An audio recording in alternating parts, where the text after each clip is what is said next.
चरणद्वयं मन्त्रमूलं गुरुर्वाक्यं मोक्षमूलं गुरुकृपा वन्दे मूढमयं नित्यं गुरुं शङ्कररूपिणं वासुतो हि वक्तोऽपि चन्द्रः सर्वत्र अज्ञानतिमिरान्धस्य ज्ञानाञ्जनशलाकया चक्षुरुन्मीलितं येन तस्मै श्रीगुरवे नमः। कृष्णाय वासुदेवाय देवकीनन्दनाय च नन्दगोपकुमाराय गोविन्दाय नमो नमः। बालं नवीनशतपत्रविशालनेत्रं बिम्बाधरं सजलमेघरुचिं मनोज्ञं मन्दस्मितं मधुरसुन्दरमन्दयानं श्रीनन्दनन्दनमहं मनसा नमामि। मञ्जीरनूपुरनवरत्नकाञ्ची श्रीहारकेसरिनखप्रत्यन्तसङ्घं दृष्ट्यार्तिहारमसुबिन्दुविराजमानं वन्दे कदन्तनुजा तटबालकेलिं पूर्णेन्दुसुन्दरं खोपरिकुञ्चिताग्रः केशानवीनघननीरनिभास्फुरन्तः राजन्तानतसरः कुमुदस्य यस्य नन्दात्मजाय सबलाय नमो नमस्ते। मेरे भक्त हैं देवी देव भक्तन जानो भक्तन मानो निज जन मोहि बतेऊ। माता पिता भैया मेरे भक्त दामाद सुजन बहनेऊ। सुख संपत्ति परमेश्वर मेरे हरिजन जात जनेऊ। भवसागर को बेरो भक्त के वट बढ़ केऊ। बूढ़त बहुत उबारे भक्तन दिए उबार जरेऊ। जिनकी महिमा कृष्ण कपिल कहे हारे सर्वोपरि देऊ। व्यास दास के प्राण जीवन धन हरिजन बाल बड़ेऊ। वांछा कल्पतरुभ्यस्य कृपा सिन्धुभ्य च पतितानां पावनेभ्यो वैष्णवेभ्यो नमो नमः। सीताराम सीताराम जय सीताराम। सीताराम सीताराम जय सीताराम।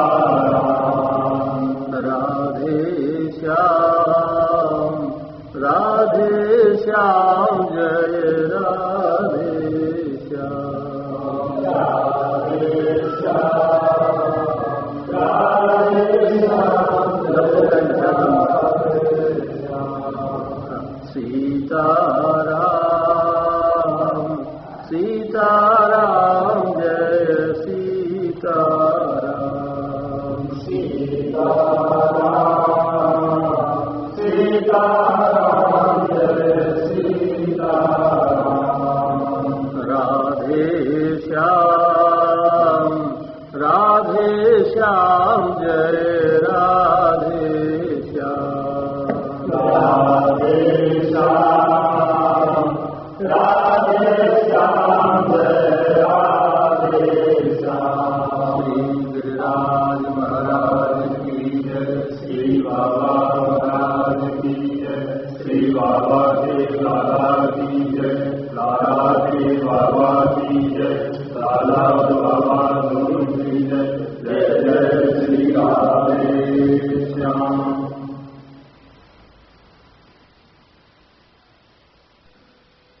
भक्ति की प्राप्ति का उपाय भगवत चिंतन ही है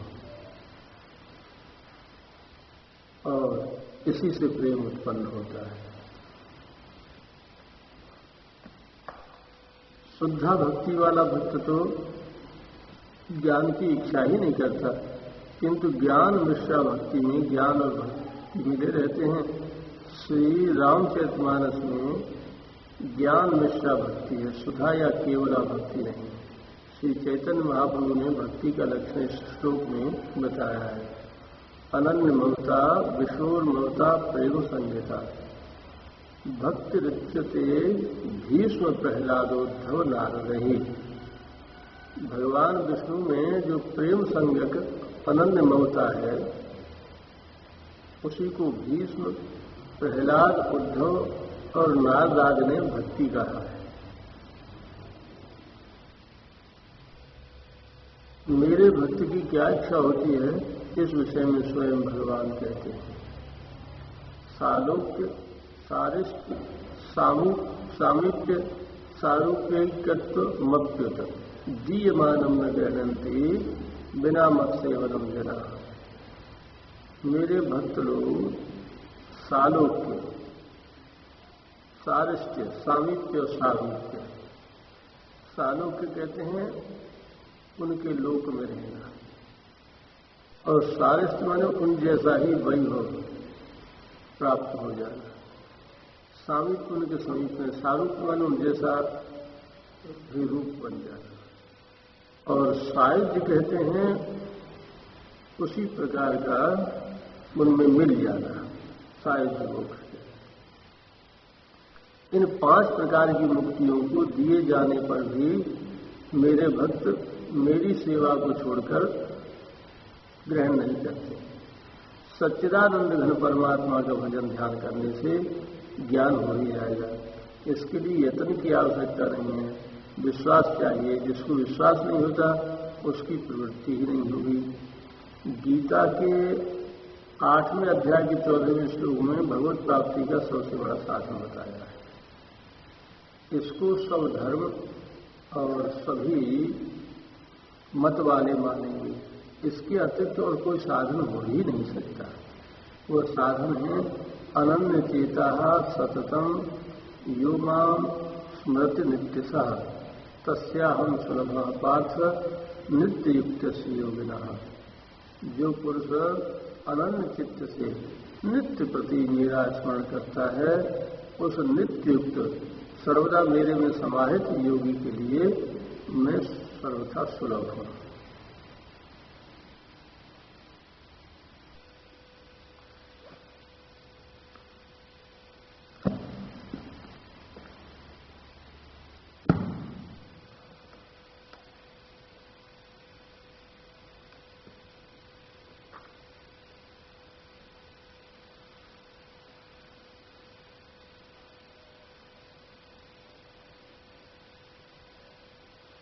श्रद्धावान, गंभीर, सरल, पूर्ण सदाचारी, सुशील, नम्र, गुरुजन सेवी, दीन जन सहायक, परोपकारी, उदार एवं क्षमाशील बनने को अभ्यास बढ़ा।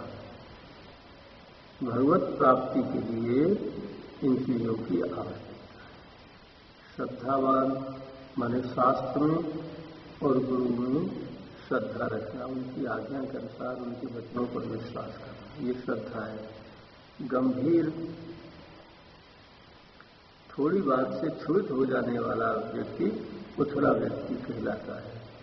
और क्षणे रुष्टा, क्षणे तुष्टा। गंभीर है जो व्यक्ति विचारवान होता है, किसी भी परिस्थिति में विचार का आश्रय नहीं छोड़ता, उसको गंभीर कहते हैं। और सरल, निष्कपट को सरल कहते हैं।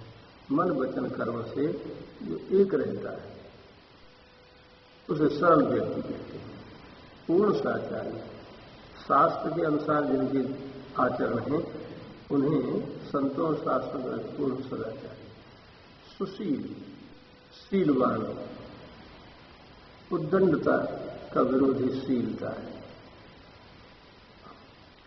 और नम्र विनम्रता का, सबके साथ बहुत ही कोमल, पोलाइट व्यवहार करने वाला विनम्र कहलाता है। गुरुजन सेवी, दीन जनों की सहायता करने वाला, परोपकारी।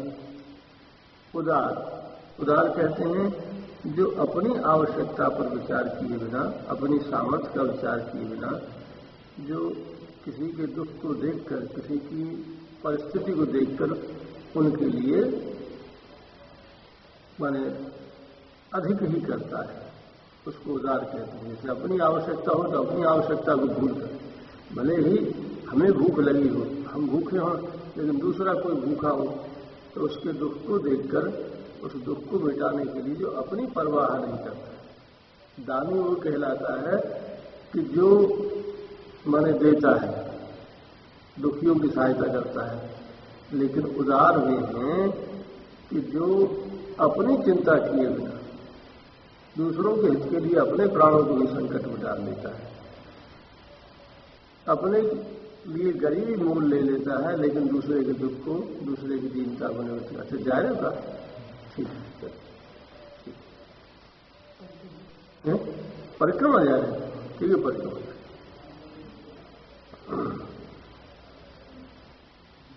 और क्षमाशील।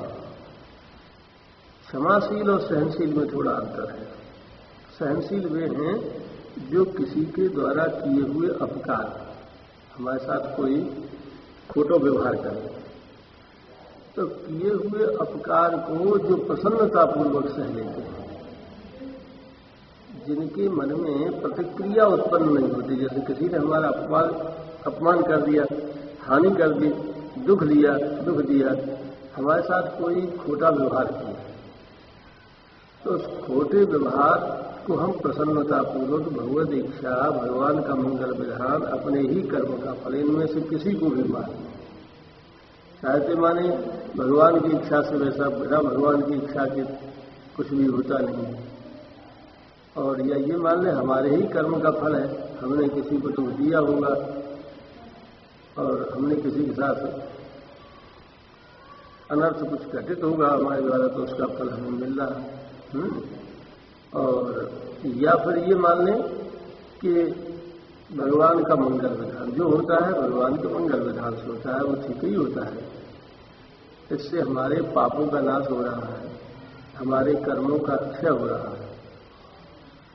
तो इस तरह से चाहे भगवान की क्रिया मान लें, भगवान की इच्छा मान लें, भगवान का मंगल विधान मान लें, या अपने ही कर्म का फल मानकर उसे प्रसन्नतापूर्वक भोग लें, अपकार करने के वाले के प्रति हमारे मन में किसी भी प्रकार का अप्रसन्नता, द्वेष, बैर, बदला लेने की भावना, न तो प्रतिकार की भावना हो, न प्रतिशोध की भावना हो, तब समझो कि सहनशीलता ठीक है, प्रसन्नता रह जाए। ये भी सहनशीलता है, लेकिन ये हीन कोटि की सहनशीलता है कि हम सह लेते हैं पर कुछ कहते नहीं। ये भी इससे ही आगे बढ़कर ये सहनशीलता थी, माने किसी के द्वारा किए हुए अपकार को माने भले ही मन में अप्रसन्नता हो, लेकिन हम उसका प्रतिकार करें।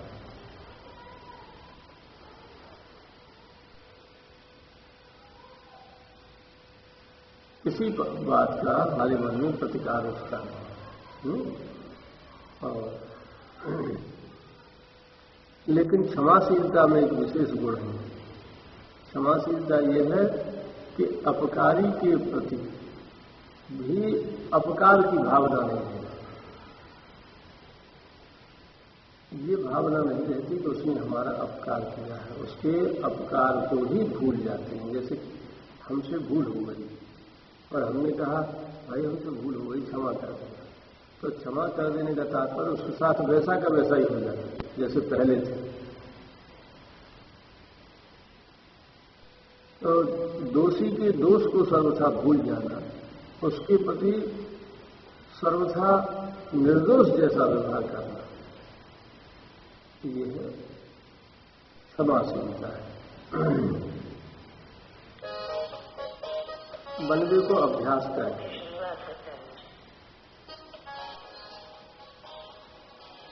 ये गुण जो है भगवत प्राप्ति के लिए, भगवत प्रेम प्राप्ति के लिए आवश्यक। वास्तव में तो जो प्रेमी लोग होते हैं वे सब में अपने प्रियतम को ही देखते हैं। मुख्य उद्देश्य भागवत धर्म का मुख्य घटक ये है कि इसी को प्रेम लक्षणा, अव्यभिचारिणी, अनपायनी भक्ति कहते हैं। अनपायनी कहते हैं किसी भी परिस्थिति में भक्ति दिखती नहीं। भगवान के प्रति सर्वत्र भगवान ही दिखते हैं, सर्वत्र भगवान की क्रिया, भगवान का हाथ, भगवान का संकल्प ही दिखाई देता है। किसी भी परिस्थिति में मनुष्य का तो उसको कुछ भी दिखाई देता, सब में भगवान दिखाई दे। यह है प्रेम लक्षणा पूर्ण भक्ति की जाति।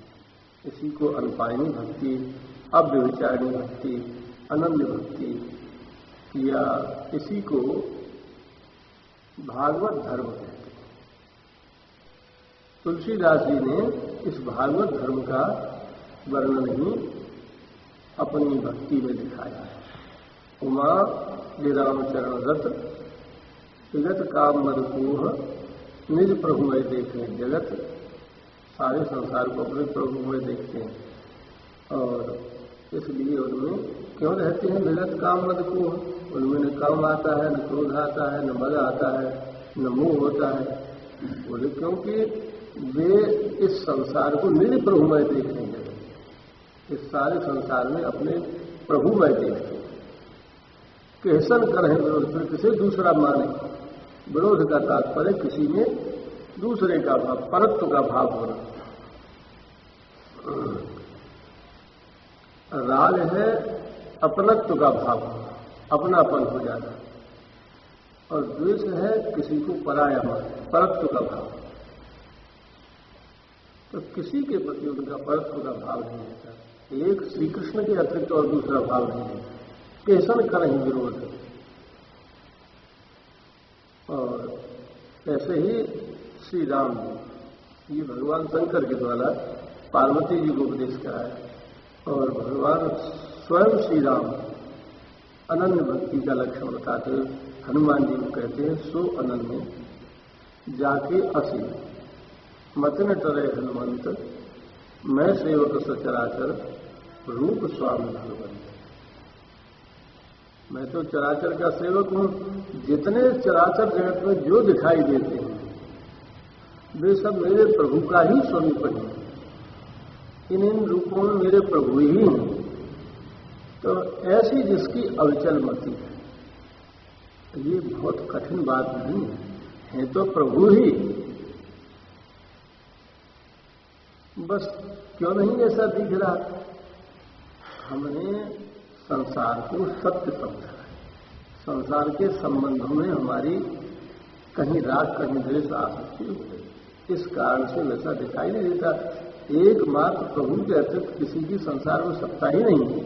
जो कुछ कोई कर सकता है और जो कुछ होता है, जो हुआ है, जो हो रहा है, किसी की सामर्थ्य नहीं कुछ कर सके। तेरी सत्ता के बिना हे प्रभु मंगल मूल, पत्ता तक हिलता नहीं खिले न कोई कुछ कर ही नहीं सके। एक ईश्वरी सत्ता से ही सब कुछ हो रहा है। डकैत डकैती जानता है ईश्वरी सत्ता से, चोर चोरी करता है ईश्वरी सत्ता से, और धर्मात्मा धर्म करते हैं। ऐसा क्यों है? भगवान ही करते हैं तो फिर किसी को पाप नहीं रहना चाहिए। व्यभिचारी ने व्यभिचार किया, ईश्वर की इच्छा से हुआ, तो फिर पाप नहीं लगना चाहिए।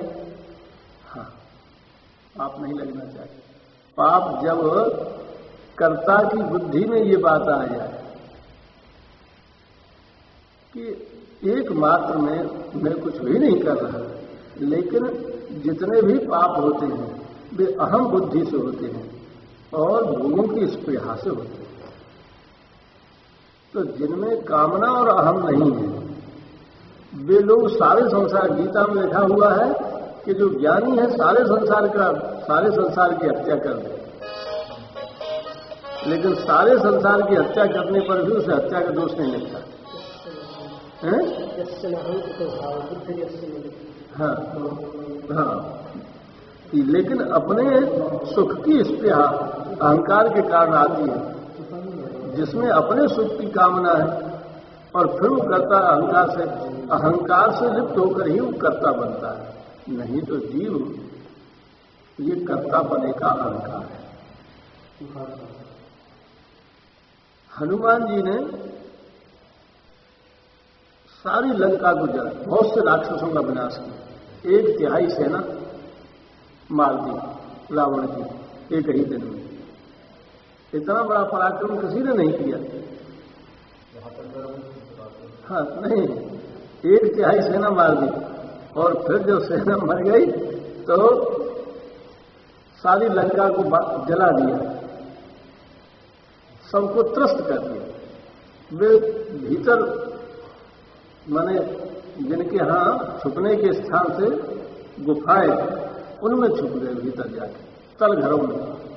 लेकिन वहां भी उन्होंने पूछ फेरा।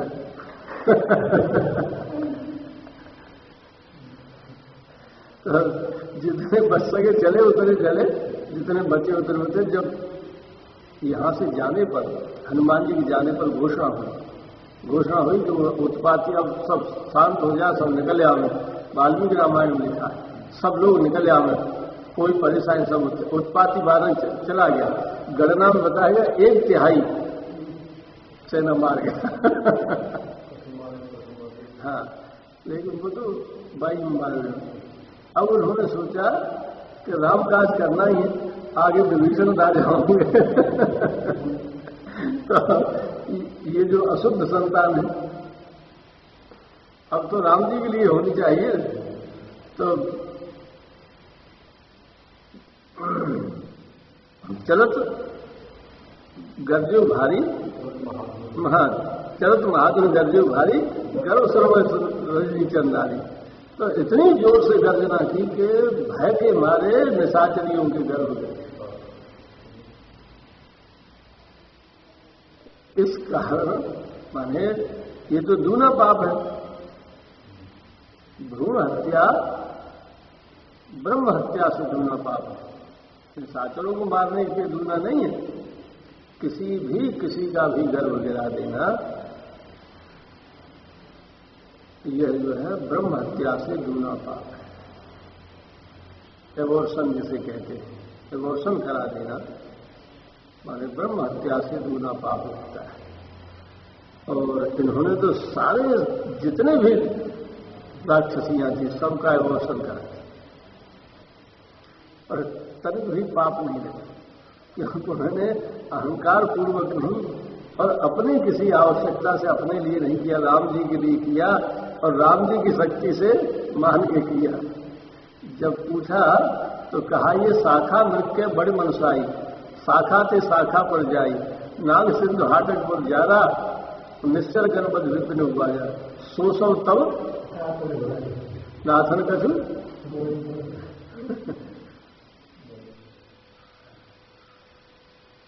हमारी तो कोई प्रभुता नहीं है ना, हमने कुछ किया है महाराज, जैसा आपने गा लिया सो भी उल्टा सीधा वर्णन किया है।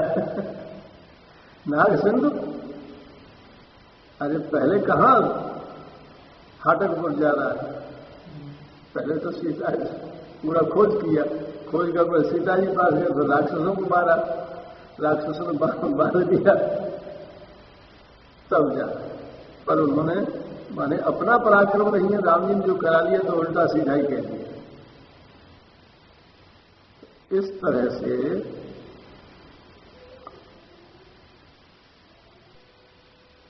माने भगवान का बनने का वही व्यक्ति भगवान का बन सकता है जो सर्वत्र भगवान को देखता है। अब आगे बाबा महाराज कहते हैं जीवन धन में प्रेम बढ़ाने को पूर्ण प्रयत्न करते हो, इनसो कबहू कछु काम मत कर। भूल से हो अपने इष्ट से कुछ भी काम न कर, बड़ी भारी हानि होती है। जीव समझता है हमारा लाभ हो रहा है, पर होती हानि। कैसे हानि होती है? कोई व्यक्ति अस्वस्थ है और हमारे मन में कामना जगी कि ये स्वस्थ हो जाए, तो प्रारब्ध का भोग बिना भोगे करता है। अवश्य में भोक्तव्यम कृतम कर्म सुखाशुभम न क्षीयन्ते चास्य कर्माणि जन्म कोटि शतैः। मान लो हमारा पुत्र है और मृत्यु शैया पर पहुंच गया, हमने उसके लिए कोई अनुष्ठान किया, भगवान से प्रार्थना की, तो दो बात है, दो प्रारब्ध, अनेक प्रारब्ध एक साथ चलते हैं, अनेकों का दुख का प्रारब्ध एक साथ चला। पिता का प्रारब्ध ये चला कि उसको पुत्र की मृत्यु भोगनी थी, तो चल गया। अब ये प्रारब्ध चलते उसे कहीं कहीं पुत्र की मृत्यु भोगनी, ऐसा नहीं हो सकता। माँ को भी पुत्र की मृत्यु, भाइयों को भाइयों की मृत्यु और उसे स्वयं अपनी मृत्यु भोगनी थी, लेकिन हमने भगवान शंकर का आराधन किया, भगवान से प्रार्थना की, तो उससे उसकी मृत्यु चल गई, लेकिन उसे भोगनी जरूर है। अवश्य में भोक्तव्यम कृतम कर्म शुभाशुभम न चीयन्ते चास्य कर्माणि जन्म कोट शतयते। कभी भी प्रारब्ध को टालना नहीं चाहिए। कई महात्माओं के जीवन से हमें प्रमाण मिला है। हमारे परिचित महात्मा थे महात्मा किशोरदास, सिद्ध पुरुष थे, भगवान की मान इतने सिद्ध पुरुष थे, भगवान के अनुराग में डूबे रहते थे। उन्होंने एक मंदिर बनवाया, तो मंदिर के चारों ओर एक परकोटा था, उसमें भीतर एक और मंदिर था, निज मंदिर, उसको रंग महल कहते थे। उसमें श्री सीताराम जी को माने विराजित जहां तक हो सकता है, हमें उनकी परंपरा का पता नहीं, क्योंकि वास में छोटे थे, हम पूछते नहीं, तो हो सकता है कि रसिक परंपरा में हो। तो एकदम कांच का सुंदर महल बनवाया था, उन्होंने चारों ओर शीशा शीशा कांच लगे और उसमें एक बहुत सुंदर सिंहासन, संभव चंदन की सैया हो और कुछ चांदी सोना भी था। बाबा का ऐसा प्रताप था उनकी सिद्धि के कारण कि कोई भी चोर डकैत उधर जा नहीं सकता। जानता था कि बाबा नारायण हुए उनकी उस समय उस जगह पर, तो उनके हमेशा उसमें केवल चौका सफाई करने जाते थे, लेकिन बाहर रहते थे और केवल माने श्री सीताराम जी का ध्यान किया बाहर। गर्मी के दिनों में पंखा करते, जाड़े के दिनों में निर्धूम अगीठी रखते एक को, और केवल वहां श्री सीताराम जी के विराजने की, सोने की या किसी तरह से रहने की कल्पना थी। तो सिद्ध पुरुष जो भी कुछ कहते किसी से वही हो जाता। और एक बार ये पोल ये खुली कि उनके ही निजी सेवक को गलित कुष्ठ हो गया। जब गलित कुष्ठ हो गया तो निजी सेवक का हित सभी चाहते, जो बहुत प्रिय हो तो उसका हित माता पिता चाहते हैं वैसे ही गुरु भी जो प्रिय होते हैं उनका हित चाहते। तो जब गलित कुष्ठ हो गया तो उनकी पत्नी ने जाके कही, अब एक कन्या से कहवाया, महाराज जी आप सबको ठीक कर देते हैं, हमारे पिताजी गलित कुष्ठ हो गया है, भैया इनकी सगाई कर लो, आया हमें सब लौट जाए, क्यों कहें कि मानिए इनको बाप को ये कुछ सगाई ना करे। 7 पुत्र थे। अब उन्होंने कही, उनके भाई का नाम रोशनलाल था, उन्होंने रोशनलाल को भेजा। तो रोशनलाल कहे तो रोशन प्रभु कृपा से भगवान के भजन के बल से हमारी इतनी ही सामर्थ्य है कि हम किसी के प्रारब्ध को टाल देते हैं, सर्वथा मिटाने की सामर्थ्य किसी की। भगवान ने जो विधान बना दिया उसको सर्वथा मिटाने की सामर्थ्य संसार में भगवान के अतिरिक्त किसी को नहीं। भगवान हितपूर्वक करते हैं, इसलिए उसे टालते हैं। जीव के कल्याण में सदैव सजग रहते हैं भगवान, उनका प्रत्येक विधान मंगलमय होता है, इसलिए अपने मंगलमय विधान को स्वयं टालते हैं, स्वयं बनाते हैं, स्वयं टालते नहीं। और दूसरे किसी की सामर्थ्य नहीं। सुप्रीम कोर्ट का फैसला राष्ट्रपति टाल सकता है, पर राष्ट्रपति ने स्वयं ही फैसला किया हो तो फिर कौन टाल तो उन्होंने कहा फैसला तो चलता है, हम उनके ही बल से, उनके भजन के बल से, हम उनके सेवक हैं, तो उनके भजन के बल से अनुराग पूर्वक भगवान कृपा करके हमारी बात का, हमारी मर्यादा, सेवक की मर्यादा रखते हैं, सेवक के वचन को प्रभु सत्य करना चाहते हैं, इसलिए उनके कहने पर टल जाता है, लेकिन भोगना अवश्य पड़ेगा। अब उनसे पूछ रहे हो, उनका नाम राधा कृष्ण था, तो राधा कृष्ण से पूछ रहे हो, यदि वो कहे तो ठीक हो जाएगी। जैसे तो राधा कृष्ण से पूछा, राधा कृष्ण ने कही कि मैं नहीं जानता महाराज जी जो चाहे, न मैं ये कहता कि मुझे टाल दे, न मैं यूं कहता कि मैं न टाले। महाराज जी जिसमें मेरा कल्याण समझते हो, जिसमें हित हो, मैं तो महाराज जी के आश्रित हूं। न मैं राम जी को जानता हूं, उनके कहने से राम जी का भजन करता हूं। मैंने राम जी को देखा नहीं मैंने तो महाराज जी को देखा। महाराज जी जो समझे जाऊं वो उचित समझे। अब उनकी पोल खुली। उन्होंने कहा भैया राम जी के विधान में ही मंगल है। ये उन्होंने कहा। उनके लिए धनी थे, उनकी बगीची थी, उसी में उनके रहने के लिए झोंपड़ी। एक हनुमान जी का मंदिर था वहाँ, सब हनुमान जी के मंदिर के सामने उनकी झोंपड़ी बनवा दो। सब घर के लोग वहीं जाकर पाठ करें, रामायण पाठ करें तो ये कानून से सुने वो। और वहीं रोज आरती पूजा होगी, आरती पूजा को जल छिड़क दें, उनको प्रसाद दें। और कहीं यहाँ तो मैं भी देख रेख रखूँगा, और कहीं रोशन तो भी रखे हो। मेरे कहने से इनके पुत्र और पत्नी भी देख रेख रखेंगे। यहाँ सब प्रकार से सुविधा है। यदि यहाँ से इसको माने टाल दिया जाए, अब दूसरी जगह पता नहीं कोई इसकी देख रेख करने वाला होगा, तो इससे कष्ट अधिक ही भोगना पड़ेगा।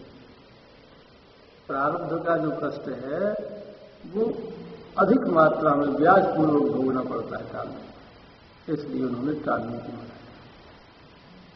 ये घटना माने घटी हमारे सामने, हमारे मित्र के साथ घटी। बाबा श्री प्रियासन दास जी ने घटना सुनाई।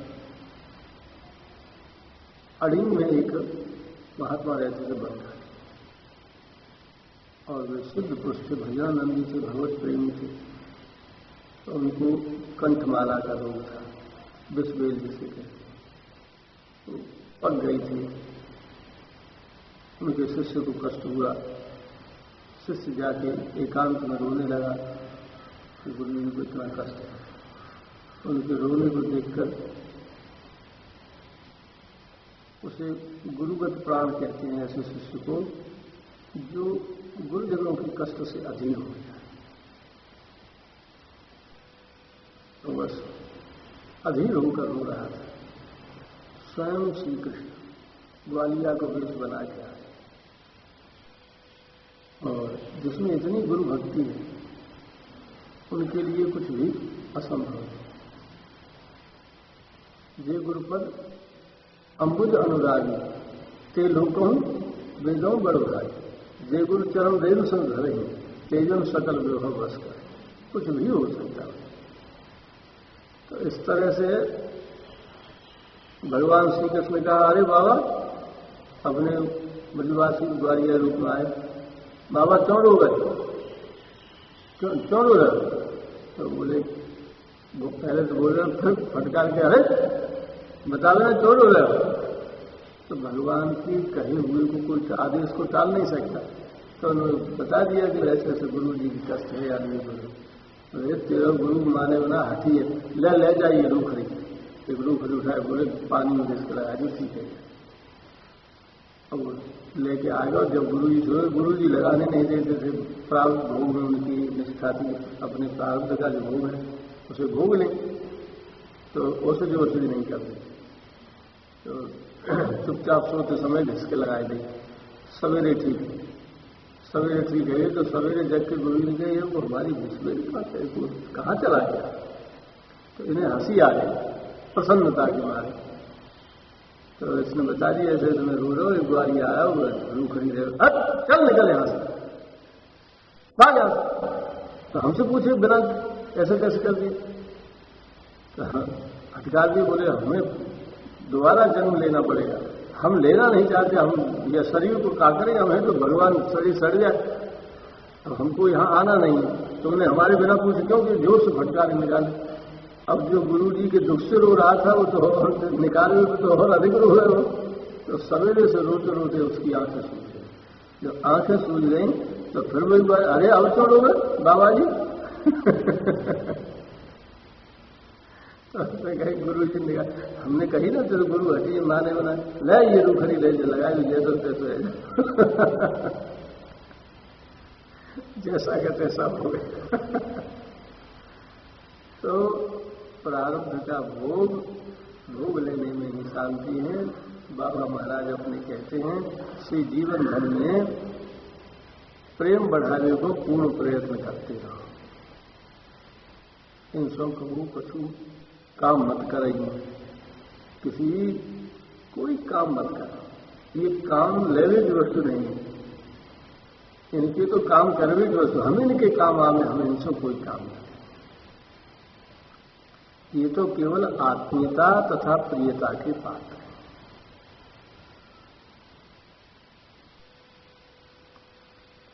इनसे प्रेम कर लो और अपनो मान लो, यही के लिए है ये।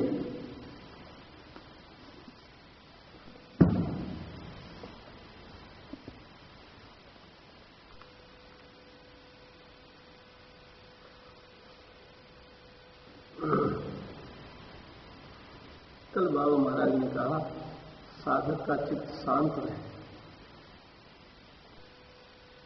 या पत्नी आगे बढ़ेगा। जिनके चित्त में उद्वेग रहता है, क्षोभ होता है विकारों से, राग द्वेष। यदि विकार है तो भजन नहीं, पूज हो मनन भये 10-20 एक हो तो सो कहो श्याम संग को आराध है ईश। कबीरदास जी कहते कबीरा यह मन एक है, भावे जहां लगाओ, चाहे हरि को भजन कर, चाहे विषय खिलाओ। एक मन है, इसे चाहे उद्वेग में लगा दे और चाहे अपने प्रीतम श्री कृष्ण।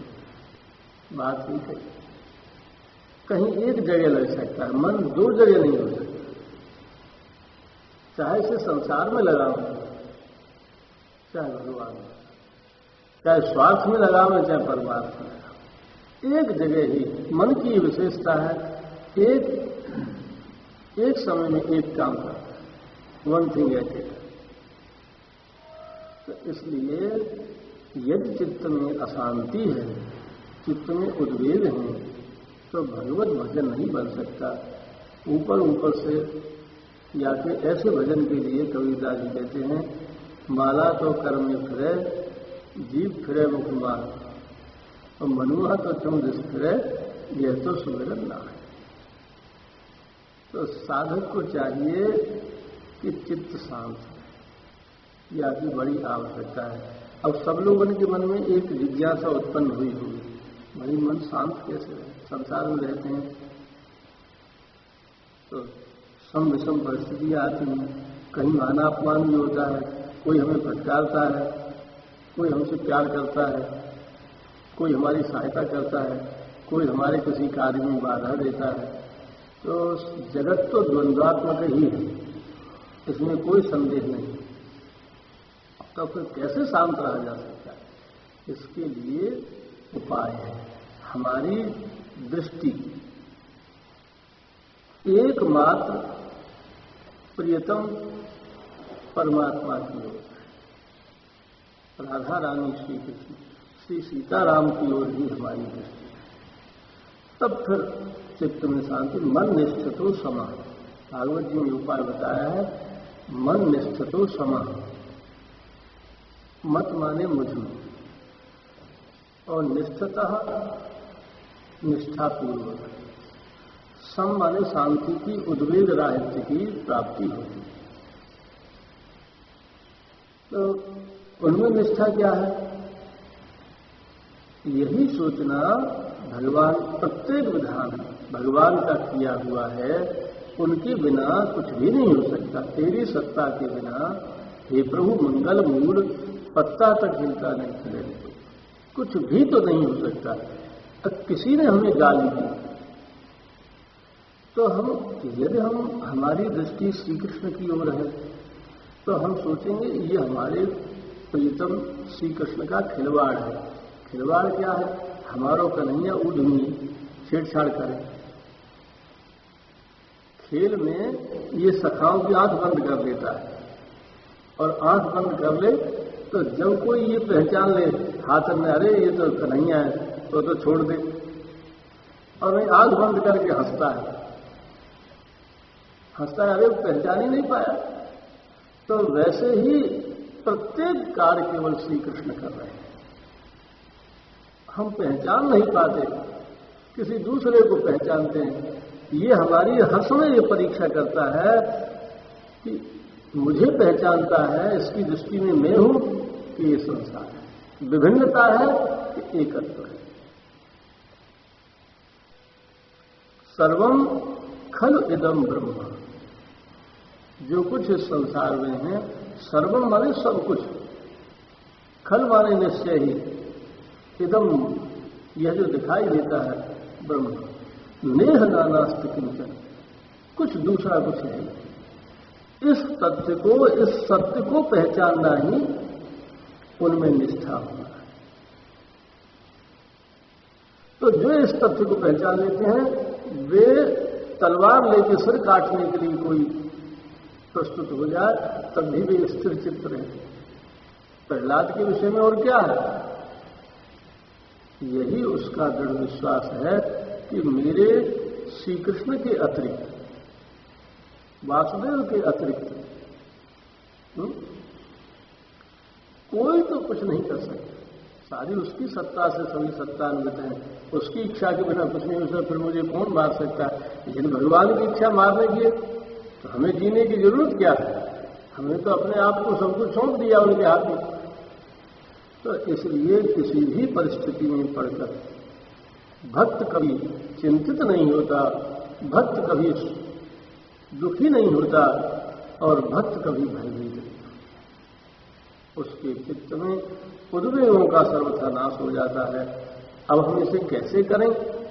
जब जब परिस्थिति विपरीत आए, हमारे चित्त में भय हो तो ईश्वर का स्मरण कहें, अरे भगवान के विधान है, हो सकता जीव में जीवत्व तो रहता है, लेकिन श्री कृष्ण को देखने से, श्री कृष्ण के साथ संयुक्त होने के द्वारा अथवा श्री राम जी को अपना मानने पर जीवत्व तो नष्ट होता है।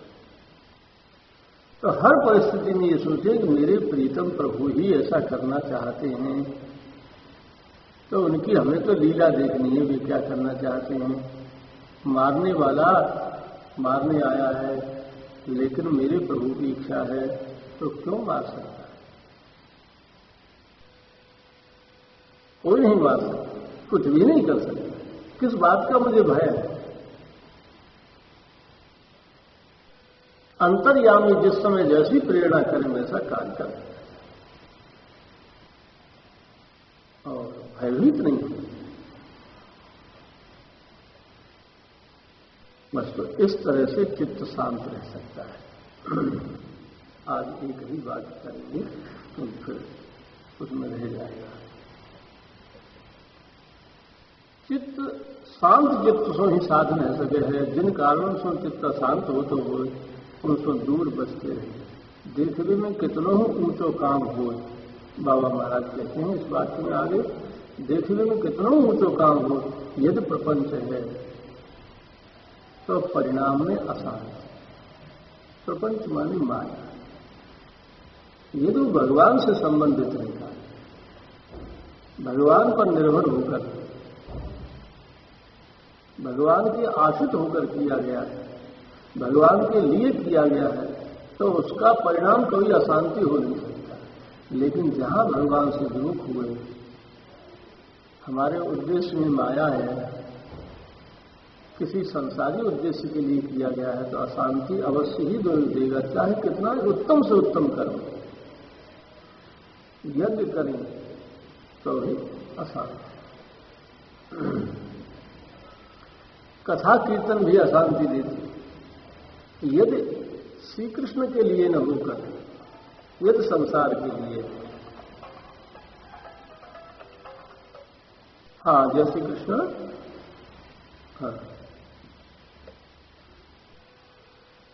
हाँ हाँ जय श्री कृष्ण।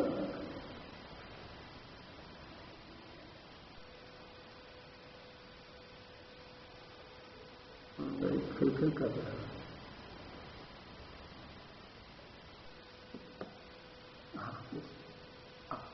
के साथ ही बैठे।